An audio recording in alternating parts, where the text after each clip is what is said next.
Hello friends, welcome to my YouTube channel पारबिक classes. इस video में हम लोग प्रेसिडेंट्स ऑफ इंडिया के बारे में डिस्कस करेंगे। पिछले वीडियो में हम लोग प्राइम मिनिस्टर्स ऑफ इंडिया और उनसे रिलेटेड कुछ फैक्ट्स के बारे में डिस्कस किए थे। तो जैसा कि आप जानते हैं कि प्रेसिडेंट को हम हमारा इंडिया का हेड ऑफ स्टेट बोलते हैं। कोई भी लॉ या एक्ट हमारे देश में लागू होने से पहले वो प्रेसिडेंट की मंजूरी लिया जाता है। प्रेसिडेंट की बिना मंजूरी से हमारे देश में कोई भी एक्ट या लॉ लागू नहीं होता है। और यहाँ तक कि हमारे देश के बहुत ही इंपॉर्टेंट पोस्ट का अपॉइंटमेंट भी प्रेसिडेंट के द्वारा ही किया जाता है। जैसे कि हमारा आर्मी का चीफ हो, नेवी का चीफ हो, एयरफोर्स का चीफ हो, हमारा सुप्रीम कोर्ट का जजेस हो, यहाँ तक कि हमारे सारे स्टेट्स की गवर्नर्स हो, यहाँ तक कि प्राइम मिनिस्टर्स और काउंसिल ऑफ मिनिस्टर का अपॉइंटमेंट भी हमारा प्रेसिडेंट के द्वारा ही किया जाता है। तो चलिए देखते हैं कि आज तक हमारे देश में कितना प्रेसिडेंट आए हैं। सबको एक के बाद एक देखते हैं। तो हमारा इंडिया का जो पहला राष्ट्रपति थे वो थे डॉक्टर राजेंद्र प्रसाद। ये हमारा प्रेसिडेंट 26 जनवरी 1950 को बने, उस दिन जब हमारा कॉन्स्टिट्यूशन शुरू हो गया था। और ये 12 में 1962 तक हमारा देश के राष्ट्रपति रहे। ये Indian national Congress political party से बिलोंग करते थे और उनका जो होम स्टेट था वो था बिहार। हमारा इंडिया का जो सेकंड प्रेसिडेंट थे वो थे डॉक्टर सर्वपल्ली राधाकृष्णन। और ये हमारे देश के प्रेसिडेंट बने 13 में 1962 को और ये 12 में 1967 तक बिल्कुल 5 साल तक ये हमारे देश के राष्ट्रपति रहे। और ये इंडिपेंडेंट थे, किसी भी पॉलिटिकल पार्टी से बिलोंग नहीं करते थे और उनका जो होम स्टेट था वो था तमिलनाडु। हमारा जो तीसरा प्रेसिडेंट थे वो थे डॉक्टर जाकिर हुसैन। वो 13 में 1967 से लेकर 3 में 1969 तक प्रेसिडेंट रहे। 3 में 1969 को उनका डेथ हुआ था। तो ये पहले प्रेसिडेंट थे जिनका डेथ ऑफिस में हुआ। ये इंडिपेंडेंट थे, किसी भी पॉलिटिकल पार्टी से नहीं थे और उनका जो होम स्टेट था वो था तेलंगाना। फिर आते हैं एक acting president. Doctor Zakir Hussain की डेथ के बाद जो प्रेसिडेंट का पोस्ट था वो वैकेंट हो गया। इसीलिए उस टाइम की जो वाइस प्रेसिडेंट थे बराहगिरी वेंकटगिरी जी, उनको एक्टिंग प्रेसिडेंट बनाया गया। ये 3 में 1969 से लेकर 20 जुलाई 1969 तक एक्टिंग प्रेसिडेंट थे। फिर उन्होंने रिजाइन कर दिया क्योंकि उनको प्रेसिडेंट के इलेक्शन में खड़ा होना था। बीबी गिरी इंडिपेंडेंट थे, किसी भी पॉलिटिकल पार्टी के नहीं थे और उनका जो होम स्टेट था वो था ओडिशा। फिर हमको और एक एक्टिंग प्रेसिडेंट देखने के लिए मिलता है। तो बीबी गिरी जी की रिजाइन के बाद प्रेसिडेंट और वाइस प्रेसिडेंट का पोस्ट वैकेंट हो गया। इसीलिए हमारे कॉन्स्टिट्यूशन के हिसाब से जब दोनों पोस्ट खाली हो तो chief justice of supreme court को प्रेसिडेंट का पोस्ट संभालना पड़ता है। और उस वक्त का चीफ जस्टिस जो थे जस्टिस मोहम्मद हिदायतुल्लाह, वो बन जाते हैं एक्टिंग प्रेसिडेंट। वो 20 जुलाई 1969 से लेकर 24 अगस्त 1969 तक एक्टिंग प्रेसिडेंट रहते हैं। ये इंडिपेंडेंट थे और उनका होम स्टेट था उत्तर प्रदेश। फिर आते हैं हमारा फोर्थ प्रेसिडेंट, वो होते हैं बराहगिरी वेंकटगिरी जी। मैंने बोला था कि वो अपने ही एक्टिंग प्रेसिडेंट के पोस्ट से रिजाइन किए थे इलेक्शन में खड़े होने के लिए और वो इलेक्शन जीत जाते हैं और बन जाते हैं हमारा फोर्थ प्रेसिडेंट। इस बार वो 24 अगस्त 1969 से लेकर 24 अगस्त 1974 तक प्रेसिडेंट रहते हैं। और ये इंडिपेंडेंट थे, किसी भी पॉलिटिकल पार्टी के नहीं थे और उनका होम स्टेट था ओडिशा। फिर आते हैं हमारा फिफ्थ प्रेसिडेंट फखरुद्दीन अली अहमद। वो 24 अगस्त 1974 से 11 फरवरी 1977 तक प्रेसिडेंट रहते हैं।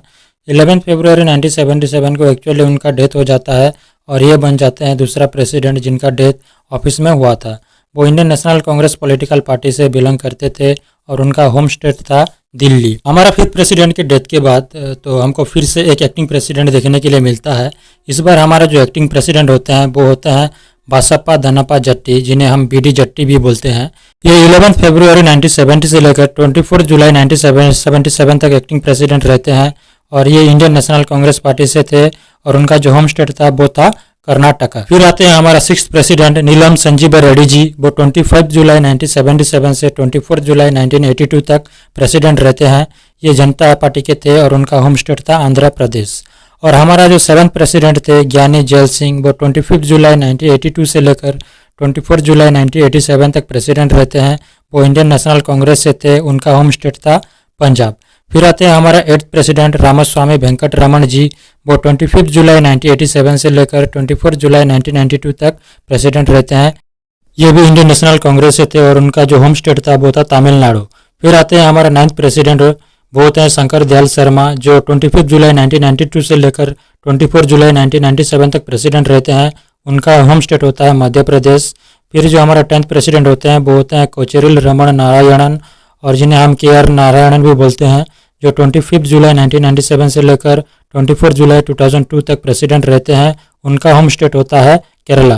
के.आर. नारायणन के बाद आते हैं हमारा 11th president doctor APJ. Abdul Kalam, जिनका फुल नेम होता है डॉक्टर अबुल पकीर जैनुलाब्दीन अब्दुल कलाम। वो 25 जुलाई 2002 से लेकर 24 जुलाई 2007 तक प्रेसिडेंट रहते हैं। उनका होम स्टेट होता है तमिलनाडु। फिर आते हैं हमारा 12th प्रेसिडेंट और पहले फीमेल प्रेसिडेंट प्रतिभा देवी सिंह पाटिल। वो 25 जुलाई 2007 से लेकर 24 जुलाई 2012 तक हमारा प्रेसिडेंट रहते हैं। वो इंडियन नेशनल कांग्रेस से बिलोंग करती हैं और उनका होम स्टेट होता है महाराष्ट्र। फिर आते हैं 13th president Pranab Kumar Mukherjee. Recently उनका डेथ हुआ था। वो 25 जुलाई 2012 से लेकर 24 जुलाई 2017 तक प्रेसिडेंट रहते हैं। वो इंडियन नेशनल कांग्रेस से थे और उनका होम स्टेट था वेस्ट बंगाल। फिर आते हैं हमारा 14th और अभी जो प्रेसिडेंट है वो है रामनाथ कोविंद जी। वो 25 जुलाई 2017 से लेकर अभी तक हमारा इंडिया का प्रेसिडेंट है। वो बीजेपी पार्टी के हैं और उनका जो होम स्टेट है वो है उत्तर प्रदेश। ये टेबल हमको दिखाता है कि 25 में 2021 तक कौन कौन से पॉलिटिकल पार्टी के कितने नंबर ऑफ प्रेसिडेंट आए हैं और कितने साल तक पावर में रहे हैं। सबसे ज़्यादा प्रेसिडेंट इंडियन नेशनल कांग्रेस से आए हैं। कांग्रेस से अभी तक 7 प्रेसिडेंट और एक एक्टिंग प्रेसिडेंट आए हैं। तो कांग्रेस का टोटल लेंथ ऑफ टर्म होता है 40 ईयर्स 70 डेज। फिर आते हैं इंडिपेंडेंट प्रेसिडेंट, जो किसी भी पॉलिटिकल पार्टी के नहीं थे। तो अभी तक 5 प्रेसिडेंट और एक एक्टिंग प्रेसिडेंट आए हैं जो कि इंडिपेंडेंट थे और उन सब का टोटल लेंथ ऑफ टर्म था 22 ईयर्स 103 डेज। जनता पार्टी के एक ही प्रेसिडेंट थे और टोटल लेंथ ऑफ टर्म था 5 ईयर्स। फिर आते हैं बीजेपी के। बीजेपी का अभी तक एक ही प्रेसिडेंट आए हैं जो कि अभी तक पावर में है और 25 में 2021 तक उनका टोटल लेंथ ऑफ टर्म होता है 3 ईयर्स 304 डेज। ये टेबल दिखाता है कि 25 में 2021 तक का सभी प्रेसिडेंट का लिस्ट और उनका लेंथ ऑफ टर्म। सबसे लॉन्गेस्ट टर्म था डॉक्टर राजेंद्र प्रसाद का, जो 12 ईयर्स 107 डेज तक पावर में रहे। फिर उनके बाद सेकेंड लॉन्गेस्ट टर्म था वराहगिरी वेंकटगिरी जी का, जो 5 ईयर्स 78 डेज तक पावर में रहे। वो पहले 78 डेज तक एक्टिंग प्रेसिडेंट थे और 4 वो एक्चुअल प्रेसिडेंट बनते हैं और 5 साल तक पावर में रहते हैं। तो उनका टोटल लेंथ ऑफ टर्म बनता है 5 ईयर्स 78 डेज। उनके बाद आते हैं डॉक्टर सर्वपल्ली राधाकृष्णन, नीलम संजीव रेड्डी, ज्ञानी जैल सिंह, रामस्वामी वेंकटरमण, शंकर दयाल शर्मा, कोचेरिल रामन नारायणन, डॉक्टर ए.पी.जे. अब्दुल कलाम, प्रतिभा देवी सिंह पाटिल और फिर आते हैं प्रणब कुमार मुखर्जी। ये सब 5 साल तक पावर में रहते हैं।